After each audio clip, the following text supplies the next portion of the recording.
Hello everyone, my name is Ranjana Yadav और आज हम पढ़ने जा रहे हैं क्लास 10th की हिस्ट्री का चैप्टर 2 नेशनलिज्म इन इंडिया। हमने अपने लास्ट क्लास में द फर्स्ट वर्ल्ड वॉर, खिलाफत एंड नॉन कॉपरेशन मूवमेंट के बारे में पढ़ा था। आज हम अपने इस वीडियो लेक्चर में टुवर्ड सिविल डिसओबीडियंस और the sense of collective belongingness के बारे में पढ़ेंगे। ठीक है। सो हमारा जो ये चैप्टर है, इसमें हम क्या पढ़ने जा रहे हैं, ये पार्ट 3 है। ठीक है, ये पार्ट 3 है। लास्ट में हमने नॉन कॉपरेशन पढ़ लिया है। आज हम अपने इस वीडियो में इस चैप्टर को एंड करेंगे। ठीक है। मैंने लास्ट लेक्चर में भी आपको चौरा चौरी के बारे में बताया था। फर्स्टली मैं बताती हूँ कि नॉन कॉपरेशन हमने पढ़ा था लास्ट वीडियो में। देन उसके बाद क्या हुआ था, नॉन कॉपरेशन मूवमेंट जो फेल हो गया था। जब नॉन कॉपरेशन मूवमेंट चल रहा था, चौरा चौरी की बात कर लेते हैं। चौरा चौरी एज अ 1921 में हुआ था। ये एक गोरखपुर डिस्ट्रिक्ट के पास है। ठीक है। वहां पर क्या हो रहे थे कि लोग बहुत ही पीसफुल तरीके से प्रोटेस्ट कर रहे थे। नॉन कॉपरेशन, ठीक है, नॉन कॉपरेशन का प्रोटेस्ट चल रहा था। उस समय क्या हो रहा था कि बाजार वगैरह ये सब बंद था और वहां पे काफी वॉयलेंट हो रहा था, वॉयलेंस किया जा रहा था। ठीक है। तो पुलिस वाले क्या कर रहे थे, सत्याग्रहियों को, जो जितने भी प्रोटेस्टर्स थे उनको क्या कर रहे थे, मार रहे थे। ठीक है, उनको मार रहे थे। तो वहां पे क्या था कि चौरा चौरी में जितने भी सत्याग्रही थे, उन्होंने क्या किया, वापस से पुलिस वालों को भी क्या किया, हमला शुरू कर दिया उनपे। और गुस्से में जाकर के क्या, पुलिस स्टेशन में आग लगा दी। पुलिस स्टेशन में आग लगा दी, जिसमें कि कुछ 20 से 21 पुलिस वाले थे, उनकी क्या हो गई, डेथ। ठीक है। इस इस इंसिडेंट की वजह से महात्मा गांधी क्या हो गए थे, बहुत ही ज्यादा परेशान हो गए थे। वो तो एकदम ही सदमे में चले गए कि ये क्या हुआ। हम तो नॉन कॉपरेशन मूवमेंट की बात कर रहे थे, ये इन्होंने वॉयलेंट कैसे कर दिया।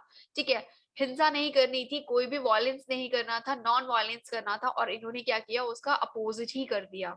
तो गांधी जी तो एकदम सदमे में हो गए और उन्होंने कहा कि बंद करो इसको, बहुत हो गया, बहुत ही ज्यादा हिंसा हो गई है। मतलब इतने ज्यादा, वो भी जिनकी कोई गलती नहीं थी, निहत्थे लोगों को इन लोगों ने जाकर के जला दिया था। सो दैट्स वाई क्या हो गया था, नॉन कॉपरेशन मूवमेंट भी पूरा फ्लॉप हो गया था। इसके बाद अब क्या हुआ था कि जब प्रोटेस्ट बंद हो चुका है, in February 1922 Mahatma Gandhi withdraw the non cooperation movement as it turn violent in many places. ठीक है। ऐसा नहीं था कि सिर्फ चौरा चौरी में हुआ था, हर जगह काफी फैला हुआ था। लेकिन चौरा चौरी की घटना ने क्या किया, नॉन कॉपरेशन मूवमेंट को क्या कर दिया, खत्म कर दिया। जस्ट बिकॉज बहुत ही ज्यादा भयावह दृश्य हो गया था उस समय। तो महात्मा गांधी गुस्से में आकर के उन्होंने बंद कर दिया। अब जब वो बंद हो गया नॉन कॉपरेशन मूवमेंट भी, तो अब इतने बड़े पैमाने पर, इतने बड़े मास में, ठीक है, क्या फैला हुआ था, अच्छा खासा विद्रोह चल रहा था। लेकिन एक ऐसा मोमेंट आया कि जब आपको मोमेंट स्टॉप करना पड़ जाए। मतलब हमने एक स्टार्ट किया और वो स्टार्टअप इतना अच्छा रूप उसने लिया कि उसके काफी अच्छे परिणाम आ रहे थे, लेकिन एट द एंड क्या हुआ, गड़बड़ हो गई। एट द एंड गड़बड़ हो गई, जिसकी वजह से इसको बंद करना पड़ा। तब अब आगे आगे हमें आजादी कैसे मिलेगी। अब महात्मा गांधी जो चिंता में आ गए, गांधी जी एकदम चिंतन में चले गए कि अब क्या हो गया। तो इसके बाद उन्होंने क्या किया, इसके बाद उन्होंने सिविल डिसोबीडियंस जो है लॉन्च कर दिया। लेकिन ऐसा उन्होंने क्यों किया, ठीक है। Tired of the mass struggles, some Congress leaders wanted to participate in elections to the Provincial Council that had been set up by the Government of India Act of 1990। अब क्या था कि जब नॉन कॉपरेशन मूवमेंट भी बंद हो गया, तो उस समय क्या हो रहा था कि जो कांग्रेस के जो लीडर्स थे वो ये कह रहे थे कि हम जो है नॉन कॉपरेशन से बहुत ज्यादा वो हो गए, नॉन कॉपरेशन से कुछ नहीं होने वाला, इस तरह के जो भी प्रोटेस्ट है उससे कुछ नहीं होने वाला। हमें अगर ब्रिटिशर्स की साथ रहना है, ब्रिटिशर्स को सबक सिखाना है, और हमें ब्रिटिशर्स से आजादी चाहिए, तो हमें उनके साथ उनकी टीम में रहना पड़ेगा, तभी उनको सबक सिखाना पड़ेगा। ऐसे हमें कुछ नहीं हो सकता। और अगर हमें अपना देश चलाना है, तो पहले हमें अपने देश की जो है ताकत, अपनी राजनीति अपने हाथ में, पॉलिटिक्स, कानून अपने हाथ में करनी होगी, पावर अपने हाथ में करनी होगी, तब जाके आगे कुछ होगा। तो ऐसी जो विचारधारा है, ऐसी कांग्रेस के लीडर्स के मन में आ रही थी। लेकिन गांधी जी अपोज कर रहे थे कि हम उनको कॉपरेट नहीं करेंगे, हम क्या करेंगे, उनको कॉपरेट नहीं करेंगे। They felt that it was important to oppose British policies within the council. हम काउंसिल में रह के ही क्या कर सकते हैं, उनको अपोज कर सकते हैं। ठीक है। अदरवाइज तो वो हमारी बात ही नहीं सुनेंगे, हम पे क्या करेंगे, लाठीचार्ज करते रहेंगे, हमें रोकते रहेंगे, हम अगर कुछ भी प्रोटेस्ट करेंगे तो। ठीक है। उसी वजह से जब अब ये ऐसे विचारधाराएं शुरू हो गई थी कांग्रेस के अंदर, तो C R Das and Motilal Nehru, CR Das and Motilal Nehru ने क्या किया, कांग्रेस से अलग हटकर क्या कर ली, स्वराज पार्टी की स्थापना कर ली। क्या कर ली, स्वराज पार्टी की स्थापना कर ली कि कांग्रेस में रह करके ना तो अब अलग अलग नेता है, ठीक है, कुछ कैसे हैं रेडिकल्स हैं, कुछ कैसे हैं रेडिकल्स हैं, कुछ कैसे नरम दिल वाले हैं, शांत हैं, कुछ है कि नहीं हमें आजादी चाहिए, हम लड़ मरेंगे, हम ये कर देंगे, हम वो कर देंगे, इस तरह के लोग थे, ठीक है। तो सीआर दास और मोतीलाल नेहरू ने क्या किया, कांग्रेस से अलग हट करके अपनी एक स्वराज पार्टी बना ली। उसी तरह से जो यंगर लीडर थे जवाहरलाल नेहरू और सुभाष चंद्र बोस, वो कैसे थे, रेडिकल थे। उन्होंने कहा कि जब हम इतने ज्यादा उत्साही होकर के इतने बड़े उस पर के क्या हो रहा था, क्या हो रहा था, तो अब क्या हो रहा था कि कांग्रेस में क्या हो रहे थे, अलग अलग तरह की राजनीति पैदा हो रही थी। अब कुछ कैसे थे, रेडिकल्स थे, कुछ शांत के थे, कुछ वैसे थे। तो यंग लीडर्स जो थे सुभाष चंद्र बोस और जवाहरलाल नेहरू, इन्होंने कहा कि जब इतने बड़े उस पे मास में हमने क्या किया था, एगिटेशन किया था, मतलब नॉन कॉपरेशन मूवमेंट इतने उस पे फैला था, तो हम इसी तरह से प्रोटेस्ट करेंगे और क्या करेंगे, अपना स्वराज को प्राप्ति करेंगे, ठीक है। हम दूसरा एक लॉन्च करेंगे, ठीक है, कॉपरेशन उसी तरह का। इसके बाद क्या हो गया था, उन्होंने दूसरा ये लॉन्च किया, जैसे कि आप देखेंगे, अब यहाँ पे बात हो रही थी कि दो स्वराज पार्टी होंगे, मतलब कांग्रेस के अंदर खुद ही फूट पड़ने लग गई थी। कोई कुछ कह रहा था, वो दूसरी तरफ भाग रहे थे, वो कह रहे थे नहीं हम इस तरह से ब्रिटिशर्स को हराएंगे, वो कह रहे थे हम ब्रिटिशर्स से इस तरह से निपटेंगे। तो इस तरह की बातें वहां पे गुटबंदियां चल रही थी अलग अलग। उसी बीच क्या हुआ कि वर्ल्ड वाइड इकोनॉमिक डिप्रेशन पड़ गया। वर्ल्ड वाइड इकोनॉमिक डिप्रेशन पड़ गया, ये तब पड़ गया जब आपने हिटलर का टाइम पीरियड सुना होगा ना, 1930 में, ये उस समय पे हो गया। तो अब क्या हो गया कि agriculture prices begin to fall from 1926 and collapse after 1930। अब जब वर्ल्ड वाइड इकोनॉमिक डिप्रेशन पड़ गया तो क्या हो गया कि एग्रीकल्चर के प्राइसेस क्या हो गए, बढ़ गए। एग्रीकल्चर के प्राइस जो हो गए वो क्या हो गए, अचानक से एकदम से गिरे और फिर बढ़ गए, अचानक से गिरे और फिर बढ़ गए। Demand for agriculture and goods fell, export declined. ठीक, peasants found it difficult to sell their harvest and pay their revenue by 1930. The countryside was in turmoil. ठीक, अब क्या हो गया कि जब इकोनॉमिक डिप्रेशन पड़ गया, अब खेती नहीं हो रही है, ठीक है, खेती नहीं हो रही है, अनाज ही नहीं पैदा हो रहा, सूखा पड़ रहा है पूरी तरीके से। तो अब क्या करेंगे, राइज एंड फॉल शुरू हो गया। अब जब इकोनॉमिक डिप्रेशन हुआ तो जितनी बड़ी बड़ी कंपनीज थी, ठीक है, जितने बड़े बड़े क्या थी, राज्य थे, अलग अलग शहर थे, ठीक है, चाहे वो डेवलप्ड हो या अनडेवलप्ड हो, वो क्या करने लग गए, जब वहां की इकोनॉमी डाउन हो गई, चाहे वो अमेरिका हो या ब्रिटेन हो या कोई भी हो, ठीक है, जब अमेरिका की इकोनॉमी डाउन हो गई, जो कि आर्थिक मंदी वर्ल्ड वाइड जिसको बोलते हैं, महामारी शुरू हो गई। तो अब पहले क्या था कि बड़ी बड़ी जो शहर थे वो क्या कर रहे थे, सिर्फ इंडस्ट्रियलाइजेशन पे ही ध्यान दे रहे थे, उन्होंने एग्रीकल्चर की ओर ध्यान ही नहीं दिया था, ठीक है। एग्रीकल्चर कौन करता था, सिर्फ इंडिया के लोग करते थे, जो कि सारा का सारा फिर इनसे क्या करते थे, लोग एक्सपोर्ट करते थे, ठीक। तो अब क्या हुआ कि जब इकोनॉमिक डिप्रेशन पड़ गया, आर्थिक मंदी आ गई पूरे वर्ल्ड में, तो अब क्या करें, अब सारे के सारे शहर वाले सोचने लग गए, बड़े बड़े शहर वाले क्या सोचने लग गए, चाहे वो डेवलपिंग कंट्री हो या अनडेवलपिंग कंट्री हो, सबने सोचा कि क्यों ना फिर हम लोग क्या करें, बेसिक रिसोर्सेज जो होते हैं ना, ठीक है, बेसिक नीड्स होती हैं, उसी से क्या करें, हम उसी का प्रोडक्शन शुरू कर देते हैं, हम भी एग्रीकल्चर शुरू कर देते हैं, एटलीस्ट इससे कुछ तो जो है हमारी इकोनॉमी सही होगी। तो क्या किया, सबने अपनी अपनी खेती शुरू कर दी। अब जब सब अपनी अपनी खेती शुरू कर देंगे तो फिर इंडिया से अनाज कौन खरीदेगा, इंडिया से अनाज कौन खरीदेगा, इंडिया का अनाज हो गया सस्ता, ठीक है, इंडिया का अनाज वैसे का वैसे ही पड़ा गया, और यहाँ के पीजेंट्स क्या हो गए, भूखे मरने लगे, क्योंकि इनको क्या हो गया, इनको ना तो रेवेन्यू दे पाते थे ना ही कुछ दे पाते थे, तो इन लोगों को काफी डिफिकल्टी का क्या पड़ गया, सामना करना पड़ गया। और इसी बीच क्या किया ब्रिटिशर्स ने, क्या किया, इन पे लगा दिया नमक कर, इन पे लगा दिया टैक्सेशन, कि हम जो है इन पे टैक्सेशन लगाएंगे और अपनी रेवेन्यू जो है इकट्ठी करेंगे, और हमें इनसे कोई फर्क नहीं पड़ता, इन लोगों का जो है बिक रहा है अनाज, ये लोग पैदा कर रहे हैं नहीं कर रहे हैं, राइज एंड फॉल हो रहा है, कुछ भी हो रहा है, हमसे कोई मतलब नहीं है। तो इस तरह की जब प्रॉब्लम आई, तो इसके बाद आ गया इंडिया में साइमन कमीशन। इसके बाद जब इकोनॉमिक डिप्रेशन हुआ तो उसके बाद आ गया साइमन कमीशन। साइमन कमीशन जो भारत में आया, साइमन कमीशन को बहुत ही अपोज किया, ठीक है, काफी अपोज किया इंडिया के लोगों ने। क्योंकि क्यों अपोज किया? क्योंकि इसमें कोई भी इंडियन मेंबर नहीं था, इसमें कोई भी इंडियन मेंबर नहीं था। इसमें क्या था कि Tory government set up the commission. Tory government वहां की एक गवर्नमेंट थी, कहाँ की?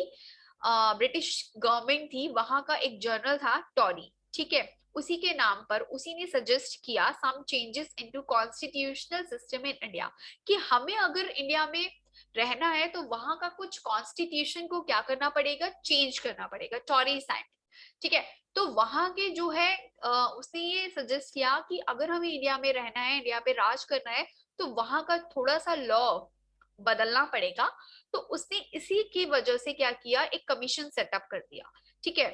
साइमन कमीशन बेसिकली इसीलिए आया था कि यहाँ पे रह करके वो क्या कर सके, वो रहेगा तो वहां ब्रिटिश में, लेकिन वो राज किस पे करेगा, वो इंडिया पे राज करेगा, ठीक है। इसी वजह से इसके जितने भी मेंबर थे वो सारे के सारे ब्रिटिशर्स थे। इसी वजह से क्या हुआ, इंडिया में इसको क्या साइमन गो बैक के नारे से क्या किया गया, इसका स्वागत किया गया, ठीक है।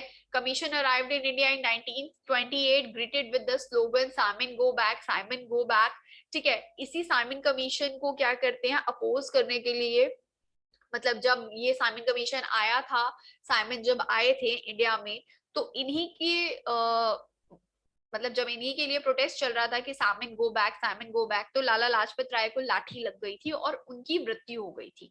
उनकी क्या हो गई थी, मृत्यु हो गई थी, ठीक है। तो जैसे ही इसी वजह से काफी रीजंस हैं जिसकी वजह से क्या इंडियन को काफी स्ट्रगल करना पड़ा, कि कोई भी वो प्रोटेस्ट शुरू करते थे उससे पहले कुछ ना कुछ ऐसा हो जाता था कि वो प्रोटेस्ट क्या हो जाता था, दब जाता था, प्रोटेस्ट दब जाता था।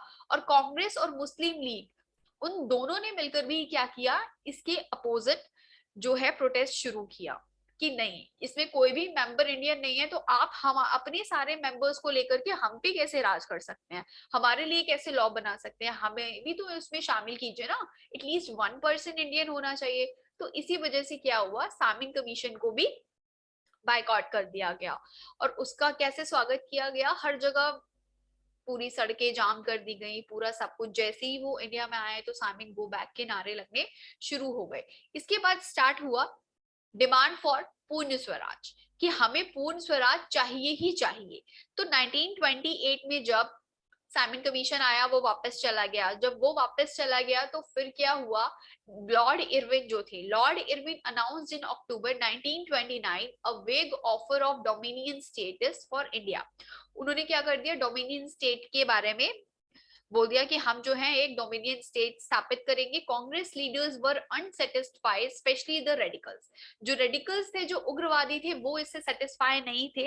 Lahore session December 1929, Jawaharlal Nehru formalize the demand of Purna Swaraj, हमें कोई भी डोमिनियन स्टेटस नहीं चाहिए, हमें पूर्ण स्वराज चाहिए, ठीक है। क्योंकि क्या हो रहा था कि जब साइमन कमीशन आया था इंडिया में तो ये बात चल रही थी कि इसमें कोई भी जो है कॉन्स्टिट्यूशन जो भी आप लॉ बनाएंगे इसमें कोई इंडियन नहीं है, ठीक है। उन्होंने बोला कि ठीक है हम इंडियन के लोगों को ले रहे हैं लेकिन हम आपको डोमिनेंट स्टेट का जो है दर्जा देंगे, ठीक है।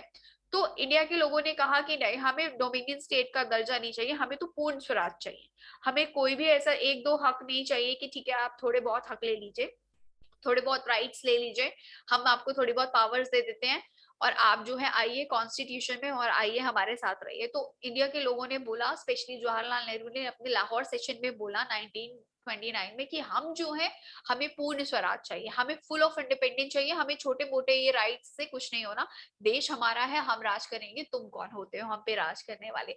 तो 26 जनवरी 1930 को उन्होंने क्या बोला, ये दिसंबर 29 में शुरू हुआ था, ठीक है, सेशन में उन्होंने बोला, और 26 जनवरी 1930 को उसके कितने दिन बाद, नेक्स्ट मंथ ही उन्होंने क्या कर दिया, एक महीने बाद ही उन्होंने इंडियन इंडिपेंडेंस डे शुरू कर दिया। इसी वजह से इस दिन को स्पेशली क्या बोला जाता है, कॉन्स्टिट्यूशन डे बोला जाता है, रिपब्लिक डे इसीलिए मनाया जाता है क्योंकि इस दिन क्या किया था, पूर्ण स्वराज्य की मांग की थी। और the day of India, the independence day of India इस दिन सेलिब्रेट किया जाता है, ठीक है। तो रेडिकल्स ने बोला कि हमें पूर्ण स्वराज चाहिए, हमें कोई डोमिनियन स्टेटस नहीं चाहिए, हमें कोई ऐसे आपके उसमें राइट्स नहीं चाहिए, ठीक है, पॉलिटिकल पावर में। तो उसके बाद क्या हुआ, गांधी जी ने शुरू कर दिया the salt march and civil disobedience movement start कर दिया। गांधी जी ने, Mahatma Gandhi found in the salt a powerful symbol that could unite the nation. अब जब नॉन कॉपरेशन मूवमेंट फेल हो गया तो इसके बाद गांधी जी चले गए घनन चिंतन मोड में। उसके बाद साइमन कमीशन हो गया। तो जब साइमन कमीशन भी हो गया और उसके बाद जब ये उन्होंने क्या किया कि ये पूर्ण स्वराज की मांग, डोमिनियन स्टेटस वाली बात आ गई, तो महात्मा गांधी ने कहा कि कैसे करके अपने देश को बचाऊं या कैसे रोकूं, और फिर से वापस कोई ऐसा मुद्दा उठाना पड़ेगा जो कि सबके लिए जरूरी हो। क्योंकि नॉन कॉपरेशन मूवमेंट में क्या हो रहा था कि कुछ लोगों ने पार्टिसिपेट किया था, कुछ लोगों ने पार्टिसिपेट नहीं किया था, स्पेशली रिच रिच पर्संस, ठीक है। मिडिल क्लास लोगों ने इसमें पार्टिसिपेट नहीं किया था, जो कि गरीब किसान लोग थे वही इसमें पार्टिसिपेट कर रहे थे, ठीक है। तो गांधी जी ने एक ऐसा सिंबल खोजा जिससे कि मतलब जो एक सबकी जरूरत रहे, ठीक है, जिसमें हर किसी का हक हो, हर किसी का हिस्सा हो, और अपने हिस्से के लिए, अपने हक के लिए हर कोई आगे आके लड़े, ठीक है। तो महात्मा गांधी ने ऐसे ही यूज कर लिया, एक सिंबल निकाल दिया, consumed by the rich and the poor alike. उसको तो अमीर और गरीब दोनों ही, रिच एंड पुअर दोनों ही पीपल्स यूज करते हैं, कंज्यूम करते हैं। One of the most essential item of a food, क्योंकि सॉल्ट के बिना तो आप रह ही नहीं सकते ना। तो अगर आप उस पर भी टैक्स लगा देंगे, उस पर भी टैक्स लगा देंगे, तो फिर कैसे होगा? ये तो एक असेंशियल चीज है, आप इसको इस पे टैक्स नहीं लगाइए ना।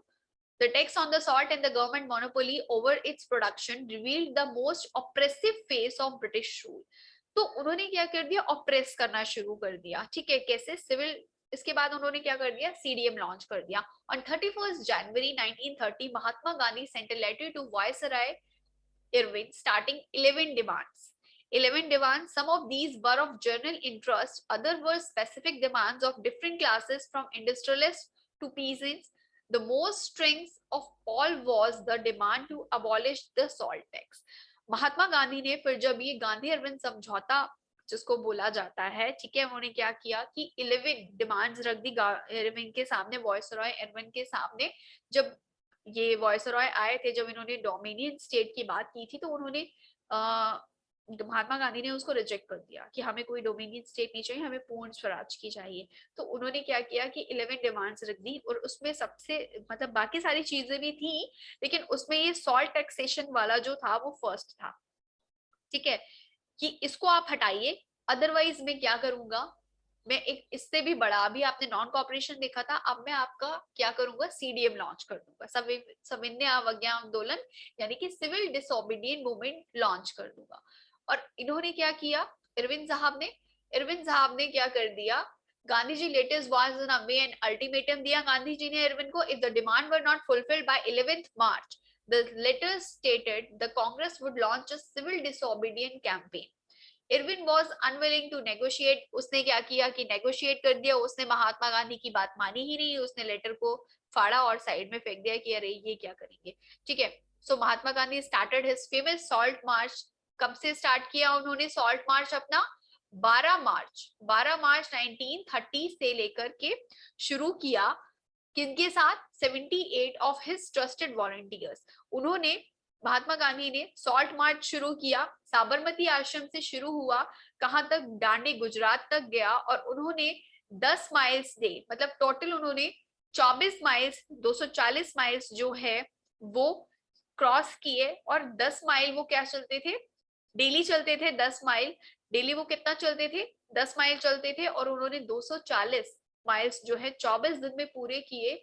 और गांधी जी के साथ उनके 78 वॉलंटियर्स जो थे, सत्याग्रही जो थे, वो उनके साथ गए। और उन्होंने क्या किया, 6 अप्रैल 1930 को नमक कानून तोड़ के, नमक बनाया और नमक कानून तोड़ के क्या किया, ब्रिटिशर्स को अपोज किया, ब्रिटिशर्स को अपोज किया, ठीक है। तो salt march marked the beginning of CDM, civil disobedience movement, सविनय अवज्ञा आंदोलन, कि अगर आप नहीं को हमारी बात मानेंगे तो हम आपकी बात को क्या करेंगे, आपकी बात का नहीं मानेंगे। और हमने क्या किया, सीडीएम लॉन्च कर दिया। तो सीडीएम जो है वो बहुत ही ज्यादा फ्रूटफुल रहा according to non cooperation movement. How was this movement different from the non cooperation movement? Civil मतलब नॉन कॉपरेशन मूवमेंट कैसे अलग है सीडीएम से, ठीक है। तो एनसीएम जो लॉन्च हुआ था वो 1920 में हुआ था, और सीडीएम जो लॉन्च हुआ था वो 1930 में लॉन्च हुआ था। India were only asked not to cooperate with the British government. India ने उस टाइम क्या बोला था कि हम जो है ब्रिटिशर्स जो भी बोलेंगे हम उनकी बात नहीं मानेंगे, ठीक है। उस समय एनसीएम में ये चीज बोली गई थी कि हम उनको कॉपरेट नहीं करेंगे, वो हमें जो बोलेंगे हम उसका अपोज करेंगे, ठीक है। लेकिन सीडीएम में क्या था कि उन्होंने उसकी बात तो नहीं मानी, उनको कॉपरेट तो नहीं करेंगे, साथ साथ रूल भी ब्लॉक करेंगे। पहले क्या था कि हम शांति प्रिय तरीके से क्या कर रहे थे, एनसीएम कर रहे थे, लेकिन तब आपने हमारी बात नहीं मानी। अब हम क्या कर रहे हैं, आप जो चीज के लिए हमें मना कर रहे हैं हम वही करेंगे, हम वही करेंगे। आपने हमसे बोला कि प्रोटेस्ट नहीं करो, हम करेंगे। आपने बोला कि हाँ सॉल्ट नहीं बनाना, हमने बनाया, ठीक है। तो इसी तरह से the movement called off Chaura Chauri incident, ये खत्म हुआ था चौरा चौरी की इंसिडेंट की वजह से, और ये एंड हुआ था गांधी इरविन पैक्ट। इसके बाद जब इन्होंने सॉल्ट मूवमेंट कर दिया गांधी जी ने, तो गांधी इरविन पैक्ट हुआ, ठीक है। Partition of the small farmer, non cooperation में सिर्फ और सिर्फ स्मॉल फार्मर जो थे उन्होंने पार्टिसिपेट किया। और इसमें क्या था कि स्मॉल फार्मर ने जो है इसमें पार्टिसिपेट नहीं किया था, इसमें सभी ने पार्टिसिपेट किया था, ठीक है। तो गांधी इरविन पैक्ट जो हुआ था वो हुआ था आपका 5 मार्च 1931 में। कब हुआ था? 5 मार्च 1931 में Lord Irwin the viceroy signed a pact with Gandhi. इन दोनों ने उस पर हस्ताक्षर किए थे। In December 1931, Gandhi ji went to London for the second round table conference, but returned disappointed. Actually क्या हुआ था कि जब गांधी इरविन पैक्ट हुआ था, जब सॉल्ट मार्च शुरू हो गया, गांधी जी ने सीडीएम लॉन्च कर दिया, तो इरविन साहब आए, उन्होंने कहा ठीक है हम आपकी 11 शर्तें मानने को तैयार हैं, लेकिन आपको हमारी एक शर्त माननी पड़ेगी कि आपको जो है राउंड टेबल कॉन्फ्रेंस में आना पड़ेगा, आपको राउंड टेबल कॉन्फ्रेंस में लंदन आना पड़ेगा, ठीक है। लेकिन वो भी क्या थी, इनकी चाल थी, वो भी इनकी चाल थी कि ताकि ये गांधी जी को वहां से हटा सके और वहां पे क्या हो सके, एक दूसरा ये कोई रूल एंड रेगुलेशन वहां पे रच सके, ठीक है। तो इसलिए ये गांधी जी को वहां से हटाना चाहते थे, ठीक है। तो राउंड टेबल आपको ये समझ में आ रहा होगा कि कुछ राउंड सा टेबल होगा या कैसे क्या होगा, तो एक्चुअली वो कुछ नहीं था। गांधी जी वहां गए थे लंदन, लेकिन वो भी वहां से डिसअपॉइंटेड लौटे, क्योंकि वहां पे कोई भी ऐसी इनकी बात नहीं रखी गई थी। वहां पे जो भी बात हो रही थी वो अपने ही उसमें हो रही थी, लेकिन इनके बिहाफ में कोई भी बात नहीं हो रही थी, इनकी कोई भी बात नहीं मानी गई थी। इसके बाद गांधी जी ने क्या किया, दोबारा से सिविल डिसोबीडियंस मूवमेंट क्या कर दिया, लॉन्च कर दिया गया, ठीक है। लेकिन 1935 में वो क्या हो गया, वो भी कमजोर पड़ गया, वो भी क्या हो गया, कमजोर पड़ गया। क्योंकि उसमें किस किस ने पार्टिसिपेट किया, रिच पीजेंट्स ने पार्टिसिपेट किया। How participate so the movements, ठीक है। मतलब पार्टिसिपेंट जो मूवमेंट थे, जितने भी लोग थे वो मूवमेंट को कैसे देखते थे, ठीक है। रिच पीजेंट्स कैसे देखते थे, rich peasant communities expected the revenue tax to be reduced. उन्होंने इसलिए पार्टिसिपेट किया सीडीएम में कि हाँ ठीक है, हम अगर इसमें पार्टिसिपेट करेंगे तो जो रेवेन्यू टैक्स है वो क्या हो जाएगा, कम हो जाएगा। When the British refuse to do, they did join the movement. अगर ब्रिटिश क्या करेंगे, रिफ्यूज कर देंगे, तो वो क्या करेंगे, इस मूवमेंट को ज्वाइन कर देंगे, अदरवाइज नहीं करेंगे। They did not rejoin the movement as the movement was called without revising the revenue rates. उन्होंने इसमें क्या किया, दोबारा पार्टिसिपेट ही नहीं किया, क्योंकि रेवेन्यू रेट क्या थे, उतने के उतने ही थे, ठीक है, इस वजह से।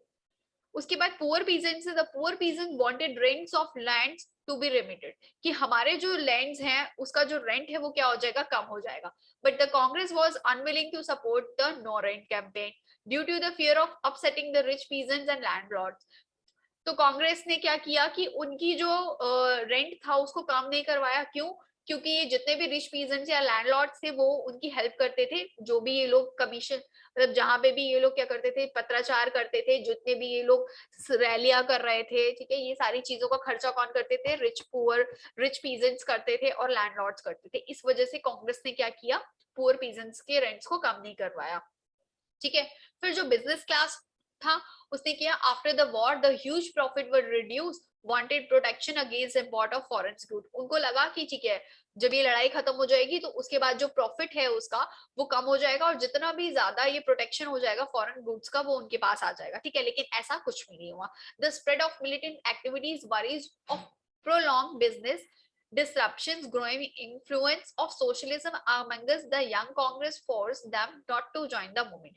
उन्होंने क्या कहा, जितने भी ये सारी एक्टिविटीज हो रही थी, ठीक है, तो बिजनेस क्लास जितने भी वो थे, उन्होंने क्या किया कम किया और वापस से क्या किया, फोर्स किया कि आप जो है इसको ज्वाइन मत करो, इसको ज्वाइन मत करो, ठीक है। और वुमेन्स जो थे, women's also participated in the protest march, manufactured salt and picked foreign clothes and liquor shops. तो वुमेन्स ने जो है इसमें पार्टिसिपेट किया था, क्योंकि वुमेन्स को सारी चीजें देखनी पड़ती थी।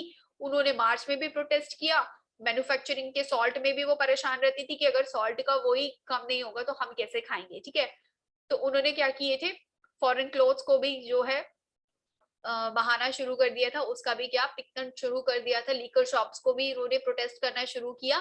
Congress was reluctant to allow women to hold any position of authority within the organization। तो कांग्रेस ने क्या किया कि वुमेन्स को क्या दे दिया, ऑर्गेनाइजेशन में अथॉरिटी दे दी कि हम इनको भी क्या करते हैं, अलाउ करते हैं अपने इसमें आने के लिए, ठीक है, ऑर्गेनाइजेशन में। इसके बाद आता है कि limits of the civil disobedience, ठीक है। सीडीएम लॉन्च हुआ लेकिन इसकी कुछ क्या थे, लिमिट्स थे, जैसे कि द दलित्स और the untouchables did not actively participate in the movement. Dalit और जितने भी अनटचेबल्स थे, मतलब जो कि शूद्र लोग थे ना, ठीक है, उन लोगों ने पार्टिसिपेट नहीं किया, बिकॉज वो अपने रिजर्वेशंस की डिमांड कर रहे थे, उनको चाहिए था अलग से अपना सेपरेट इलेक्टोरेट चाहिए था, तो वो उन्हें मिला नहीं, ठीक है। B R Ambedkar the leader of the Dalits, जो बी आर अम्बेडकर थे वो लीडर थे दलित के, उन्होंने अलग से एक एसोसिएशन फॉर्म कर ली थी 1930 में, जिसको क्या बोला जाता है, जिसको बोला जाता है डिप्रेस्ड क्लास एसोसिएशन। क्या बोला जाता है आपका, डिप्रेस्ड क्लास एसोसिएशन बोला जाता है, ठीक है। He clashed with Gandhi ji, Poona pact between the Gandhi and B R Ambedkar. इसके बाद क्या हुआ था, पूना पैक्ट हुआ गांधी जी और उनके बीच में, क्योंकि गांधी जी तब इनकी बात मान नहीं रहे थे, ठीक है। गांधी जी इनको अलग से बनाने के लिए नहीं दे रहे थे कि आपको अलग से हम नहीं देंगे, आपको हम रिजर्वेशन देंगे। तो क्या हुआ कि पूना पैक्ट हुआ, पूना पैक्ट हुआ 1935 में, और फिर प्रोविंशियल्स में और सेंट्रल काउंसिल में क्या मिल गया इनको, इलेक्शन वोट डालने का अधिकार मिल गया, ठीक है, कुछ सीट्स मिल गई, रिजर्व सीट्स मिल गई। The leader of the Muslim league जो मोहम्मद अली जिन्ना थे, वो भी अपने लिए अलग से, मतलब दलित अलग से अपना रिजर्वेशन मांग रहे थे कि हमें अलग से सीट्स चाहिए, सेपरेशन चाहिए सीट्स में, और मुस्लिम लीग अलग से मांग रहा था। तो large section of Muslims did not participate in the CDM, ठीक है, उन्होंने क्या किया, सीडीएम में पार्टिसिपेट ही नहीं किया। तो इसी वजह से सीडीएम इतना ज्यादा मतलब हुआ, बट इतना ज्यादा फेमस नहीं हुआ, हो नहीं पाया। The sum of the collective belongingness, अब इतनी सारी चीजें हुई तो कुछ चीजें अच्छी भी हुई होंगी ना। The sense of collective belongingness came partially through the experience of United struggle. अब अगर आप कोई भी चीज करते हैं तो अब आपको एकदम से तो उस चीज का रिजल्ट नहीं दिखता ना। तो क्या हुआ था कि धीरे धीरे करके, धीरे धीरे जैसे एनसीएम हुआ, फिर सीडीएम हुआ, फिर धीरे धीरे जैसे ही हम अपनी आजादी के पास बढ़ने लगे, तो कैसे हुआ कि हमने एक्सपीरियंस किया, हमने धीरे धीरे क्या किया, एक्सपीरियंस किया कि पहले छोटे मास पे हमने क्या किया था, प्रोटेस्ट किया, फिर उसमें बड़े लोगों बहुत ज्यादा उसमें पार्टिसिपेट किया लोगों ने। तो ऐसे धीरे धीरे करके क्या हुआ, हमने स्ट्रगल्स किया और अपने को क्या किया, आजाद कराया। तो history and fiction, folklore and songs, popular prints and symbols all played a part in the making of nationalism। तो अब अगर आप कहीं जाते हो, आप कहीं जाते हो, आप अपने स्कूल में ही जाते हो, तो आपको वहां पे चीजें सिखाई जाती हैं, आपको बताई जाती हैं। तो धीरे धीरे करके ये जो सारी चीजें होती हैं, आपके अंदर क्या आता है, आपको देख के आपको आता है ना कि हाँ ठीक है, मोटिवेशन मिलता है। तो उसी तरह से ये सारी चीजों ने क्या किया, एक मोटिवेशन पैदा किया, जिसकी वजह से क्या हुआ, हमने अपनी आजादी को पा लिया। By 1921, Gandhi ji had designed the Swaraj flag. It was again a tricolor। Gandhi ji ने स्वराज का एक फ्लैग तैयार किया था, जो कि क्या 3 कलर में था, red green and white. Red green and white, सबसे पहले रेड ग्रीन एंड व्हाइट था, उसके बाद में ये ऑरेंज आया, लेकिन पहले कैसा था, 3 कलर का था, red green and white. And had a spinning wheel in the centre. और उस समय बीच में क्या था, चरखा था, उस समय बीच में चरखा था। और अभी क्या है, अशोक चक्र, अभी क्या है, अशोक चक्र है, ठीक है। तो ये चैप्टर कंप्लीट होता है। इसके बाद हम इसके नेक्स्ट में हम इसके क्वेश्चंस करेंगे। Thank you so much.